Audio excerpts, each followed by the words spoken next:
우리 모두에게 주시는 은혜의 말씀은 구약성경 이사야 1장 1절부터 18절까지 기록된 말씀입니다.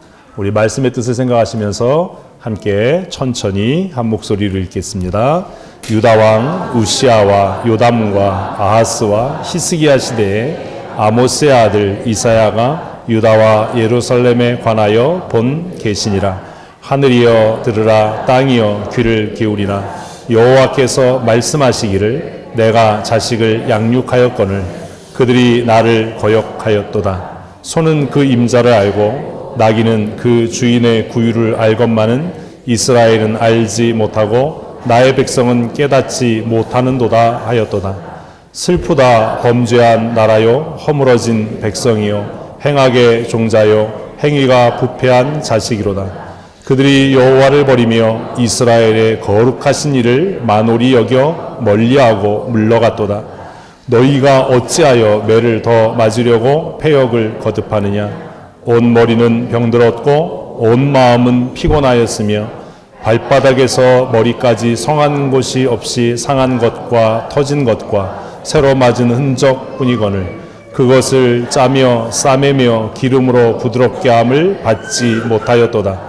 너희의 땅은 황폐하였고 너희의 성읍들은 불에 탔고 너희의 토지는 너희 목전에서 이방인에게 삼켜졌으며 이방인에게 파괴됨같이 황폐하였고 딸 시온은 포도원의 망대같이 참외밭의 원두막같이 애워싸인 성읍같이 겨우 남았도다. 만군의 여호와께서 우리를 위하여 생존자를 조금 남겨두지 아니하셨다면 우리가 소돔 같고 고모라와 같았으리로다. 너희 소돔의 관원들아 여호와의 말씀을 들을지어다. 너희 고모라의 백성아 우리 하나님의 법에 귀를 기울일지어다. 여호와께서 말씀하시되 너희의 무수한 재물이 내게 무엇이 유익하뇨. 나는 수장의 번제와 살진 짐승의 기름에 배불렀고 나는 숫송아지나 어린 양이나 숫염소의 피를 기뻐하지 아니하노라. 너희가 내 앞에 보이러 오니 이것을 누가 너희에게 요구하였느냐. 내 마당만 밟을 뿐이니라. 헛된 재물을 다시 가져오지 말라. 분향은 내가 가증히 여기는 바요 월삭과 안식일과 대회로 모이는 것도 그러하니 성회와 아울러 악을 행하는 것을 내가 견디지 못하겠노라.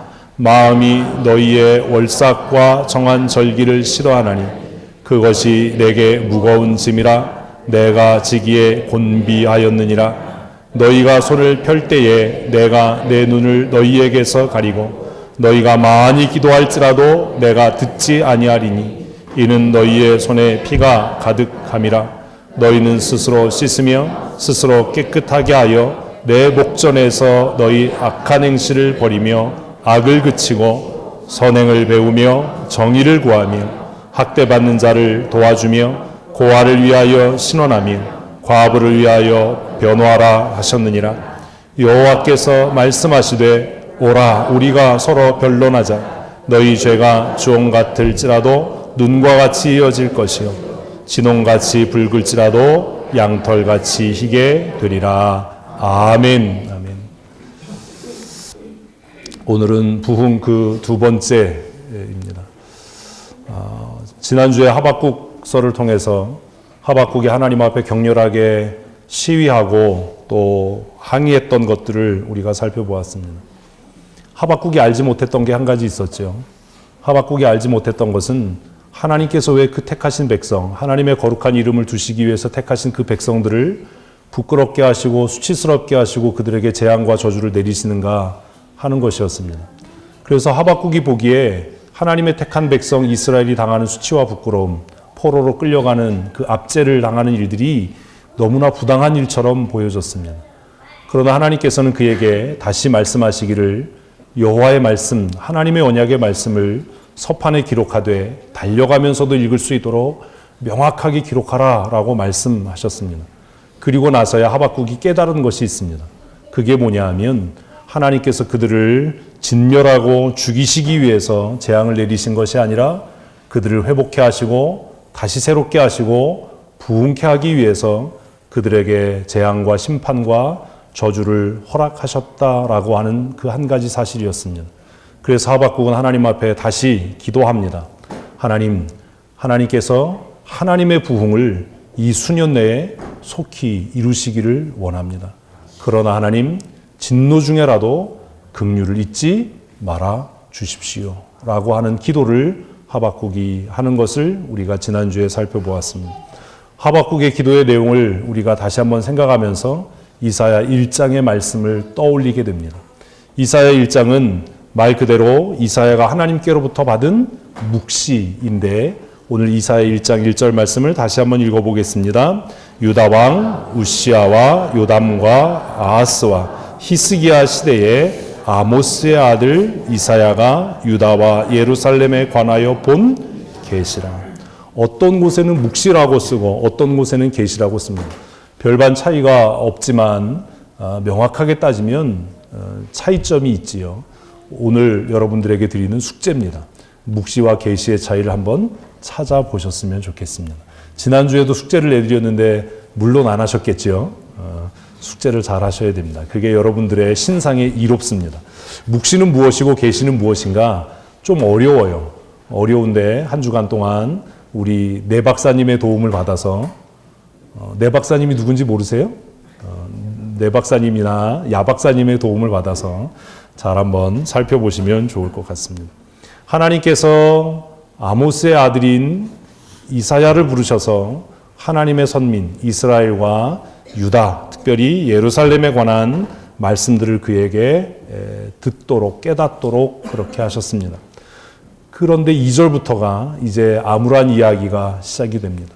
2절부터 보면 하나님께서 그에게 깨닫게 하신 것은 하박국이 알지 못했던 이스라엘의 패망의 원인이었습니다. 사람은 다 자기가 하는 행위가 옳아 보이고 자기의 생각과 자신의 말이 다 정당해 보입니다.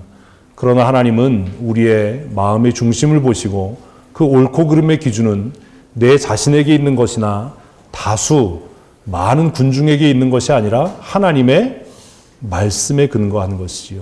옳고 그름의 문제는 도덕적이나 윤리적인 문제가 아니라 하나님과의 관계에서부터 시작되는 겁니다. 2절 말씀을 다시 읽습니다. 하늘이여 들으라, 땅이여 귀를 기울이라. 굉장히 독특하지요. 하늘이여 들으라, 땅이여 귀를 기울이라 라는 이런 형식은 탄식입니다. 애가의 한 형태입니다. 하나님께서 탄식하는 거예요.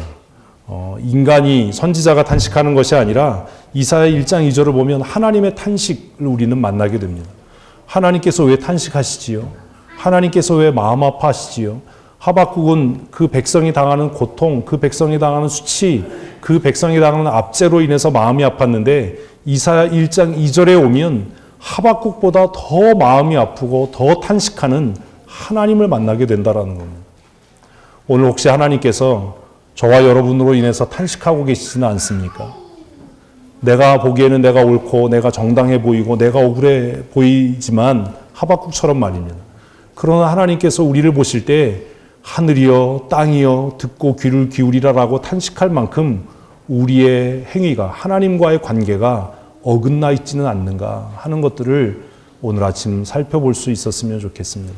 계속해서 읽습니다. 여호와께서 말씀하시기를 내가 자식을 양육하였거늘 그들이 나를 거역하였도다. 명확한 한 가지가 있습니다.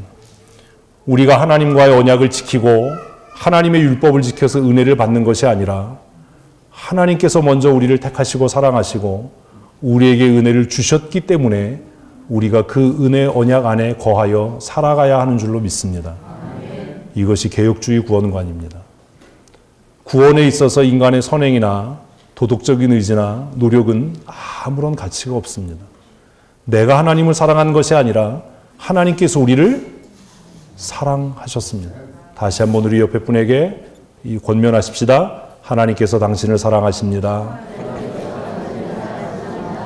하나님께서 그 백성을 사랑하셔서 그들을 자녀처럼 양육하였는데 그들이 나를 잊어버렸다는 거지요. 하나님께서 나를 사랑하셔서 내 죄에서 구원하시고 하나님의 자녀 삼아주셨는데 이제 우리는 주일에 나와서 예배하는 것이 번거롭고 11조 생활하는 것이 부담스럽고 하나님의 율례와 법을 지켜라라고 하면 그게 힘들게 느껴지는 거예요. 제자 양육반 사역자반을 통해서 그리스도의 좋은 군사가 되십시오라고 권면하면 내가 왜 그 일을 해야 되나? 내가 왜 그리스도의 군사가 돼야 되나? 내가 왜 말씀을 듣고 배워야 하나라고 하는 의구심을 가질 정도로 우리는 이미 하나님의 은혜로부터 멀리 떨어져 있다라는 겁니다. 그래서 하나님께서 단식하시는 겁니다.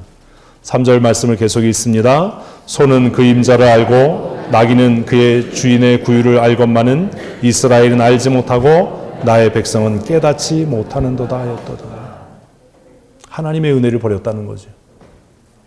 누구도 아는데요.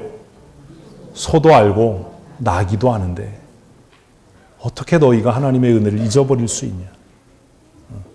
우리가 어렵거나 힘든 일을 당하면 고난 중에 떨어지면 그때는 하나님의 은혜를 얘기합니다. 하나님 나를 긍휼히 여겨주십시오. 나를 불쌍히 여겨주십시오.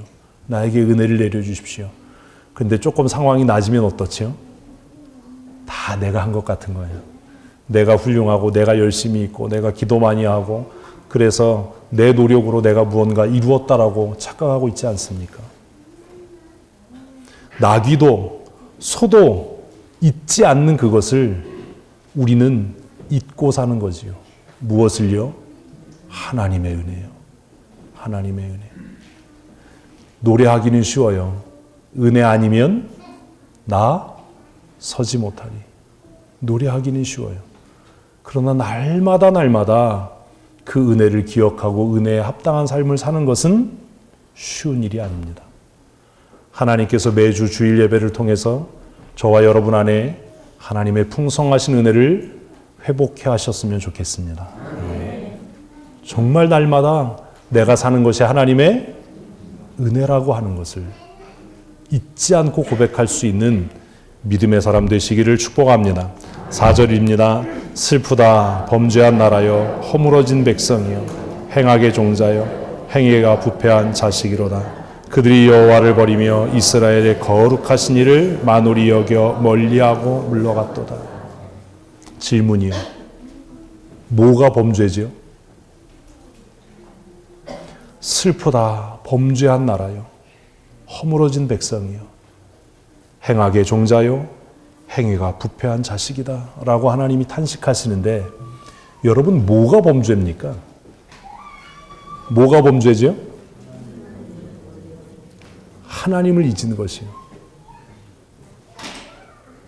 오늘 얼마나 많은 사람들이 하나님 없는 교회를 만들려고 하는지 아십니까? 얼마나 많은 사람들이 하나님 없는 하나님의 나라를 꿈꾸는지 아십니까? 우리는 범죄하면 무슨 도덕적이고 윤리적이고 경제적인 문제를 생각합니다. 아, 돈을 횡령했어? 범죄한 거지. 거짓말했어? 범죄한 거지. 남의 것 훔쳤어? 어떻게 그럴 수 있어? 그런데 여러분, 그 어떤 악한 행위보다 가장 악한 행위는 뭐라고요? 하나님의 은혜를 저버리는 거예요. 살다 보면 뭐 할 수 있어요? 거짓말 할 수 있어요. 지난주 동안 거짓말 하나도 안 하셨어요? 저는 지난주 중간에 거짓말할 기회가 별로 없었어요. 계속 누워 있었기 때문에 누구 만날 사람도 없잖아요. 여러분 지난 한 주간 동안 마음에 누군가를 미워하진 않으셨습니까? 우리 지난 한 주간 동안 정말 도덕적으로 윤리적으로 완벽하고 깨끗한 삶을 살았습니까? 그런데요, 그게 죄가 아니에요. 진짜 죄는 무엇을 잊어버린 것? 하나님의 은혜. 내가 할 수 있다라고 생각하고 내 능력으로 할 수 있다고 하고 우리가 할 수 있다라고 하는 그 교만함. 하나님께서 아파하시고 탄식하시는 것은 이스라엘 백성들이 무슨 도덕적으로 윤리적으로 타락했기 때문이 아닙니다. 하나님의 마음을 가장 아프게 하는 범죄, 가장 큰 죄는 하나님의 은혜를 어떻게 한 것? 잊은 것. 내 능력으로 하는 것처럼, 내 힘으로 하는 것처럼. 사랑하는 성도 여러분, 하나님의 은혜를 기억하며 사십시오. 아침에 눈 뜰 때 뭐라고요? 하나님 감사합니다. 저녁에 잠자리에 누울 때 뭐라고요? 하나님 감사합니다. 오늘 하루도 지켜주셔서 감사하고 또 이 아침 눈 뜰 수 있는 은혜 주셔서 감사하죠. 감사하죠. 날마다 그런 감사가 저와 여러분의 삶에 충만하기를 소원합니다. 하나님의 은혜를 잊지 않고 감사하며 사는 사람의 눈에는 뭐만 보여요? 감사할 것만 보여요. 하나님의 은혜를 망각하고 하나님과의 관계가 깨어진 사람의 눈에는 뭐만 보여요? 불평하고 허물이 보이고 흠잡을 것만 보여요. 하나님께서 그래서 탄식하는 겁니다. 그들이 여호와를 버렸다. 그들이 여호와를 버렸다. 오늘 아침 우리 자신을 돌아보았으면 좋겠습니다. 혹시 내가 누구를 버리지 않았는가? 하나님을 버리지 않았는가? 하나님을 떠나지 않았는가? 이스라엘의 거룩하신 일을 그들이 우습게 여기고 멀리 떠났다. 이것이 그들의 악행이고 이것이 그들의 죄악이다라는 거죠. 그런데 하나님은 이렇게 범죄한 그 백성을 그저 버려두지 아니하시고 그들에게 은혜와 긍휼을 더하십니다. 그게 5절입니다. 5절을 읽습니다. 너희가 어찌하여 매를 더 맞으려고 패역을 거듭하느냐. 온 머리는 병들었고 온 마음은 피곤하였으며 발바닥에서 머리까지 성한 곳이 없이 상한 것과 터진 것과 새로 맞은 적뿐이거늘 그것을 짜며 싸매며 기름으로 부드럽게 함을 받지 못하였도다. 하나님께서 왜 이렇게 하시지요? 이유는 딱 하나예요. 여러분의 삶에 고난이 다가올 때, 환난이 다가올 때, 핍박이 다가올 때, 불의의 사고를 만날 때, 몸이 연약해져서 병들어 누울 때 불평하지 말고 이것이 나를 향한 하나님의 무엇이라는 것, 사랑이라는 것을 우리의 삶이 곤고하여질 때,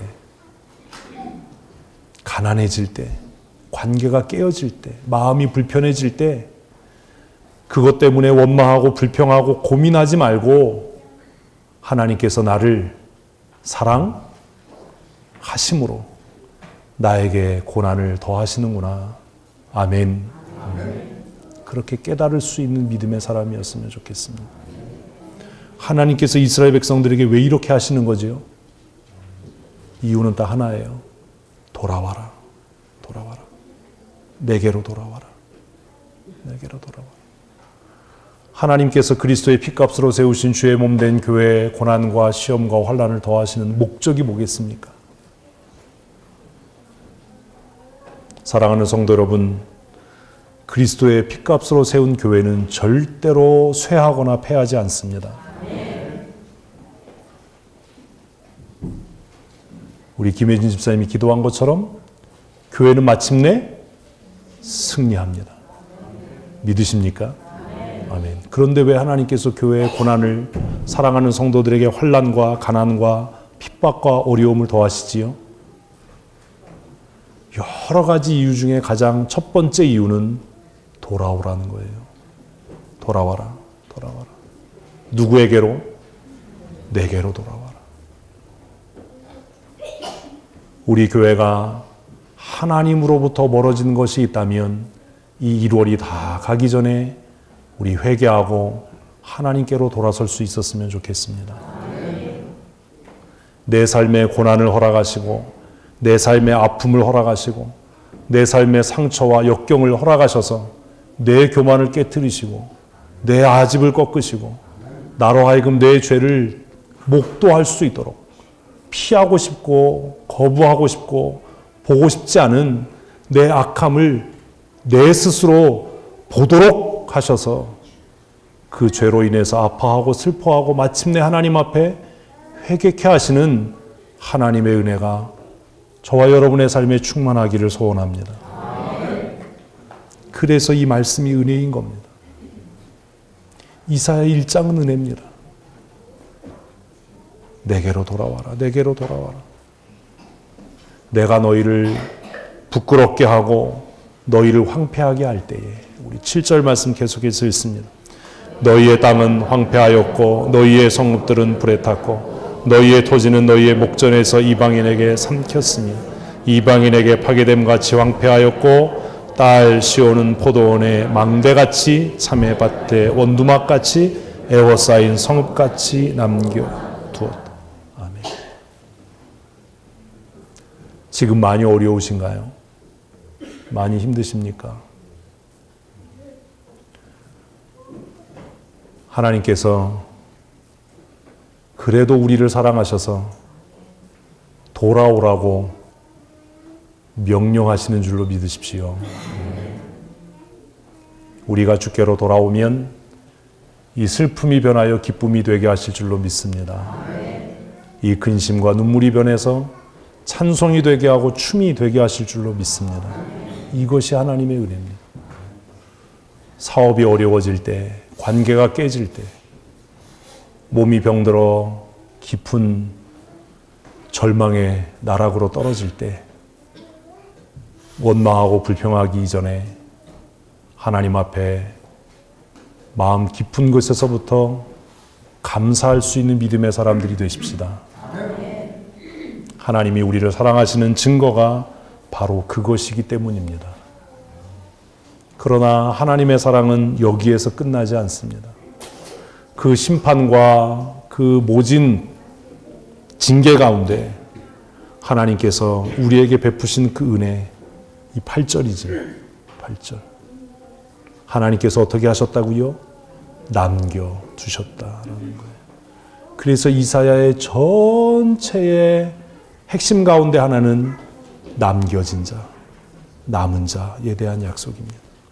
상수리 나무가 배임을 당해도 그루터기는 남아서 그 그루터기에서 새순이 돋아나는 것처럼 하나님께서 우리를 치시고 하나님께서 우리를 고난 가운데로 내모셔도 마침내 회복해 하시고 승리하게 하실 줄로 믿습니다. 계속해서 9절 말씀 읽습니다. 만군의 여호와께서 우리를 위하여 생존자를 조금 남겨두지 아니하셨다면 우리가 소돔 같고 고모라 같았으리로다. 아멘.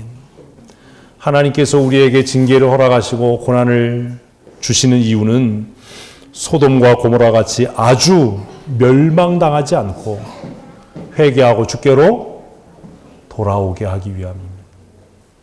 사랑하는 성도 여러분, 하나님께로 돌아가십시다.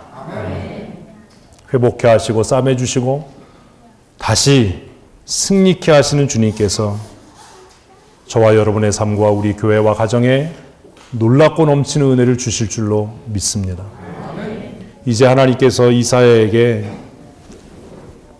하나님 없는 예배와 하나님을 버린 그들의 종교성의 위험에 대한 경고를 하십니다. 이 말씀은 정말 우리가 정신 차리고 들어야 할 말씀입니다. 우리 10절 읽습니다.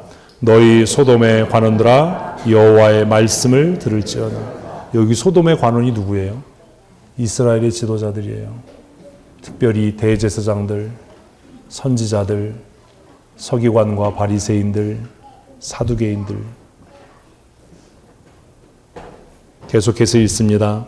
너희 고모라의 백성들아 우리 하나님의 귀에 법에 귀를 기울일지어다. 이스라엘 백성들을 뭐라고요? 고모라의 백성이라고 부릅니다. 왜요? 그들이 하나님의 말씀을 듣기를 거부했기 때문입니다. 그래서 하나님께서 그들에게 촉구하십니다. 어떻게 회복해야 할 거냐? 어떻게 부흥할 수 있냐? 어떻게 하나님의 징계가 변해서 기쁨이 되고 구원이 되게 할 것이냐? 10절 말씀에 답이 있어요. 뭐지요? 듣고 귀를 기울이라는 거예요. 하나님의 말씀을 듣는 성도들이 되십시오. 하나님의 음성에 귀를 기울이는 하나님의 백성들이 되십시다. 들을 수 있는 귀와 깨닫는 마음을 주시는 것은 하나님의 은혜입니다. 하나님께서 은혜를 주시지 않으시면 아무리 하나님의 말씀이 선포돼도 그 말씀이 들려지지 않고 깨달아지지 않습니다. 하나님께서 저와 여러분의 마음에 들을 수 있는 귀와 깨닫는 마음을 허락하셔서 이제 우리가 1월이 나가기 전에 하나님 앞에 회개할 것은 회개하고 새롭게 다짐할 것은 다짐하고 하나님의 은혜를 구할 것은 구하여서 올해 하나님이 주시는 풍성하고 놀라운 은혜를 경험하는 한 해가 되었으면 좋겠습니다. 11절 말씀 읽습니다. 여호와께서 말씀하시되 너희의 무수한 재물이 내게 무엇이 유익하니 나는 수양의 번제와 살진 짐승의 기름에 배불렀고 나는 수송아지나 어린 양이나 숫 염소의 피를 기뻐하지 아니하노라. 하나님이 뭘 기뻐하지 않는데요? 우리식으로 하면요, 하나님과의 관계가 깨어졌는데 습관적으로 하는 헌금이요.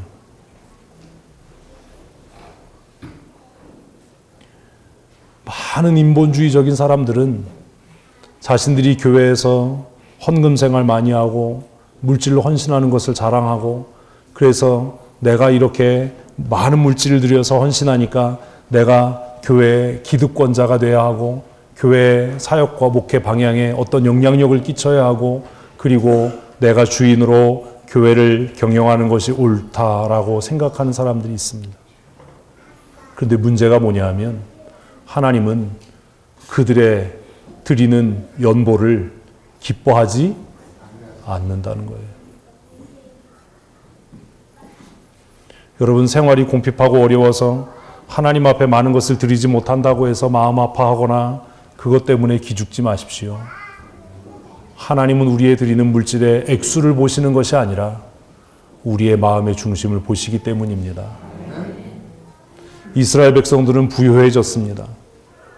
솔로몬 이후에 그들은 부강해졌습니다. 그래서 솔로몬의 궁전에서는 은을 돌같이 여길 정도로 풍부한 삶을 살았습니다. 솔로몬의 궁정의 모든 그릇은 금으로 만들었습니다. 금이 얼마나 흔해 빠졌든지 솔로몬을 호위하는 경호대의 방패를 금으로 만들 정도로 그 나라는 그렇게 부유하고 강성해졌습니다. 그런데 문제가 뭐지요? 그 부유함이 그들의 마음을 하나님께로부터 멀어지게 했습니다. 오늘 우리가 부유합니다. 전 세계 어디를 가봐도 우리처럼 잘 사는 나라가 없는 것 같아요.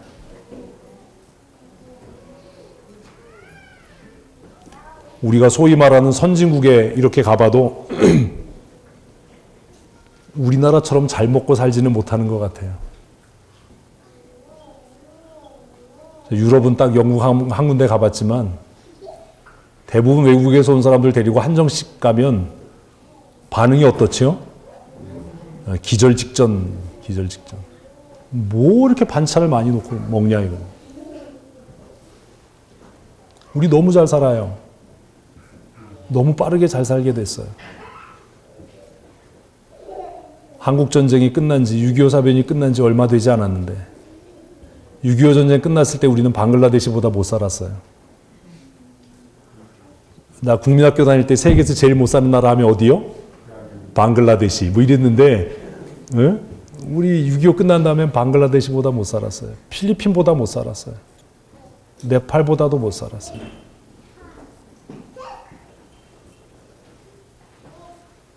짧은 기간 동안 하나님께서 이 나라와 이 민족에 긍휼과 자비를 베푸셔서 부욕케 하시고 교회는 부흥케 하셨습니다. 전 세계 어디를 가봐도 우리나라의 교회들처럼 이렇게 화려하고 아름다운 예배당을 가지고 있는 나라는 많지 않습니다. 성도들이 입은 옷을 보면 헐리우드 스타를 뺨칩니다. 우리의 식탁에 오르는 기름진 고기와 풍성함이 한 가지 문제를 만들었습니다. 뭘 만들었어요? 우리의 마음을 하나님께로부터 멀어지게 했습니다. 예전에 교회가 가난할 때는 돈이 없어서 하나님 앞에 교회가 금식하고 기도했습니다. 예배당 건축을 위해서 성도들이 기초공사를 하고 공사를 마치지 못한 예배당 바닥에 가마니를 깔아놓고 무릎 꿇어 눈물로 하나님 앞에 기도했습니다. 이제 교회 건축을 얘기하면서 금식을 선포하고 기도하는 교회는 없습니다. 어디에서 값싼 융자를 받을 수 있을지, 특별헌금을 해서 어떻게 재원을 마련할 수 있을지, 혹시 돈 있는 유력한 사람이 기부를 해서 그 사람 덕에 교회를 건축할 수 있지는 않을까라는 생각을 합니다. 성도들도 먹을 게 없으면 하나님 앞에 기도했습니다. 자녀들의 학비 때문에 하나님 앞에 우리의 어머니들은 기도했습니다. 그런데 이제 우리는 너무나 부유해져서 기도하지 않습니다.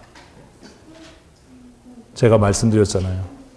저희 어머님은 제가 아프면 끌어안고 만병통치약 예수의 피로 기도해 주셨습니다. 왜요? 약이 없어서요. 제가 온몸에 전신화상을 입었을 때도 약은 바셀린 거즈가 전부였어요. 어머니는 죽어가는 아들을 위해 살 수 있었던 것은 기도하는 거였습니다. 그런데 여러분, 오늘 우리를 보십시오.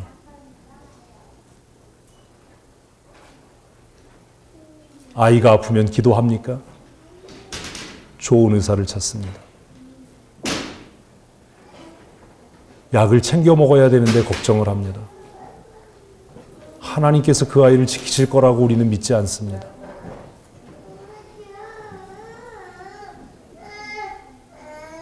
우리가 가지고 있는 지식, 우리가 가지고 있는 경제적인 능력, 이것이 우리의 마음을 누구로부터? 하나님으로부터 멀게 했습니다.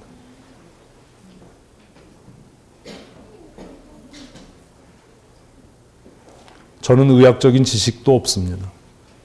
그러나 제가 아는 것은 이 세상의 어떤 의사보다 내 몸을 가장 잘 아시는 분은 나를 만드신 하나님이라는 것을 믿습니다. 그래서 손 얹고 기도합니다. 우리 어머니가 하셨던 것처럼. 뭐라고요? 예수의 피. 예수의 피. 보혈의 능력.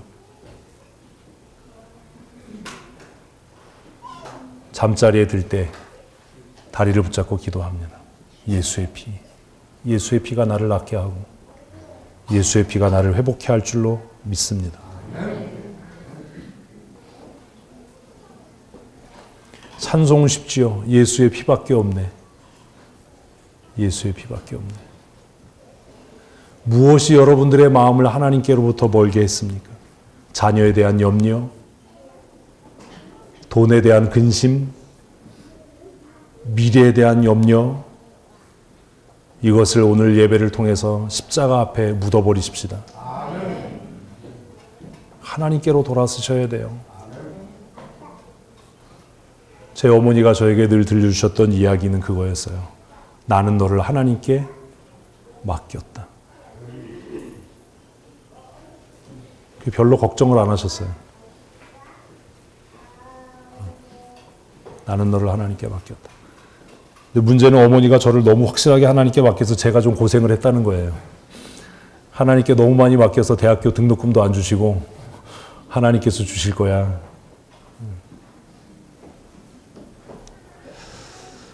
하나님이 떠난 예배, 하나님이 더 이상 왕노릇하지 않는 교회는 이 세상에 존재해야 될 이유가 없습니다. 예수님께서 약속하신 대로 두세 사람이 주의 이름으로 함께 모인 이곳에 주의 영 되신 성령께서 함께 하실 줄로 믿습니다. 하나님이 떠난 예배가 얼마나 위험한지 아세요? 그게 12절이에요. 같이 읽습니다. 너희가 내 배 보이러 오니 이것을 누가 너희에게 요구하였느냐? 내 마당만 밟을 뿐이니라. 어른들이 이런 기도를 많이 하셨어요. 여러분, 교회 의자 대피로 오셨습니까? 우리 이런 성도 되지 마십시다. 교회 마당만 밟다가 의자만 대피다가 돌아가는 하나님과 전혀 관계없는 예배, 하나님이 원하지 않는 예배, 하나님이 기뻐하지 않는 예배, 하나님을 기대하지 않는 예배, 우리 그런 예배하지 맙시다. 너희는 내 마당만 밟을 뿐이다. 얼마나 마음 아픈 얘기예요. 하나님께서 이제 대놓고 그들의 죄를 책망하셔요. 13절입니다. 헛된 재물을 다시 가져오지 말라. 분향은 내가 가증히 여기는 바요. 월삭과 안식일과 대의로 모이는 것도 그러하니 성회와 아울러 악을 행하는 것을 내가 견디지 못하겠노라. 성경에 하나님이 견디지 못하겠다라고 이렇게 표현한 것은 말라기와 이사야입니다. 이 말씀을 준비하면서 그런 두려움이 생기는 거죠. 혹시 하나님이 내 예배에 대해서 뭐라고 말씀하시면 내가 너의 예배를 견디기가 어렵다. 나 너 안 봤으면 좋겠다. 네가 예배하러 오지 않았으면 좋겠다. 혹시 여러분 우리 마음에 내가 예배 나가주는 게 누구를 위한 것이고 뭐 이런 마음 든 적 없나요? 성도들이 가끔 예배 못 나오면 목사님 주일 예배 못 나갑니다. 죄송합니다. 이렇게 하는데 제가 그래요. 저한테 죄송해 하지 마세요. 저 위해서 교회 오는 거 아닙니다.